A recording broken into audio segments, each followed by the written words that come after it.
वाफाळता मऊ मऊ गरम भात, त्याच्यावरती मस्त पिवळधम्म वरण, सोबत पापड आणि लोणचं. हा आपला अगदी जिव्हाळ्याचा विषय आणि आपल्या सर्वांचं कम्फर्ट फूड. चल तर मग आज अशाच एका वरणाची रेसिपी तुमच्यासोबत शेअर करते. फोडणीचं वरण किंवा आमटी आपण याला म्हणू शकतो. तर हे वरण बनवताना मी नेहमी खूप जास्त डाळी यांचा वापर करत असते.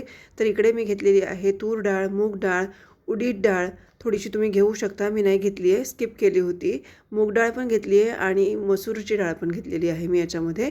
आणि हे वरण बनवताना मी नेहमी याच्यामध्ये थोड्याशा मेथ्या घालत असते.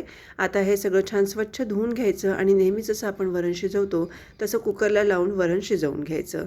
मी इकडे साधारण 4 ते 5 शिट्ट्या केलेल्या आहेत. 3 मीडियम आचेवरती आणि 2 छोट्या बारीक आचेवरती.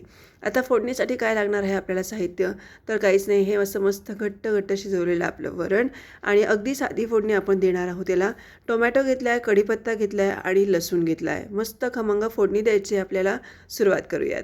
तर तेल गरम केलेलं आहे मी अगोदर. त्याच्यामध्ये थोडीशी मोहरी घालूयात. मोहरी तडतडली की त्याच्यामध्ये घालायचं आहे आपल्याला जिरं. आता हिरव्या मिरचीचे तुकडे, लसूण आणि टोमॅटो हे सगळं छान आपल्याला असं परतून घ्यायचं आहे. आणि याच्यामध्ये टेस्टसाठी आपण थोडासा हिंग देखील घालणार आहोत. त्यानंतर आपले रुटीनचे बेसिक मसाले.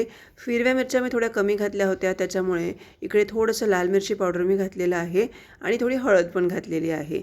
सध्या वातावरणामध्ये खूप जास्त थंडपणा आहे आणि बाहेर पाऊस पडत असेल की घरचंच काहीतरी छान गरम गरम असं खावंसं आपल्याला वाटतं आणि वरण भातासारखा कम्फर्ट फूड जर का आपल्याला मिळालं तर अजून काय हवं आहे. तर मग आता बघा पुढची रेसिपी. फोडणीमध्ये ह्या सगळ्या गोष्टींना मी मस्तपैकी परतून घेते आणि याच्यातच मी थोडासा गूळ देखील घातलेला आहे. तुमच्याकडे हवं असेल तर तुम्ही आवडत असेल तर थोडंसं चिंच किंवा कोकम देखील घालू शकता. आता याच्यामध्ये बारीक घोटून घेतलेलं आपण छानपैकी वरण घालणार आहोत. चवीपुरतं मीठ घालणार आहोत. वरण शिजवताना म्हणजेच डाळ शिजवताना मी कधीच याच्यामध्ये मीठ घालत नाही, त्यामुळे सगळं मीठ मी एकत्रितपणे या फोडणीच्या वरणातच घातले. तुम्ही जर का कुकरला डाळ लावताना मीठ घालत असाल तर तुम्ही त्या हिशोबाने मीठ अंदाजाने टाकाल. 5 ते 7 मिनटं साधारण बारीक आचेवरती इतकं छान असं घट्ट आपलं वरण उकळून तयार आहे. आणि चला आता आपण डिश सर्व करूयात.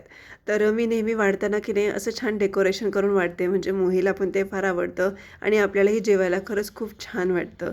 तर भाताची अशी मी एक मूद वाढून घेतलेली आहे. बाउलमध्ये भात सेट करून घ्यायचा.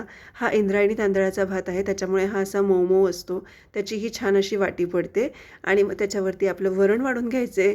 साईडला मी थोडंसं लोणचं वाढलेलं आहे. हे गोड लोणचं आहे आंब्याचं आणि विकतचंच आहे. आणि हा मस्तपैकी पोह्यांचा पापड तळणीचा मी याच्यासोबत सर्व केलेला आहे. वरून थोडीशी तुपाची धार घालूयात आणि आपलं संध्याकाळचं जेवण तयार आहे. तुम्हाला रेसिपी कशी वाटली मला नक्की सांगा. पुन्हा भेटूयात. बाय.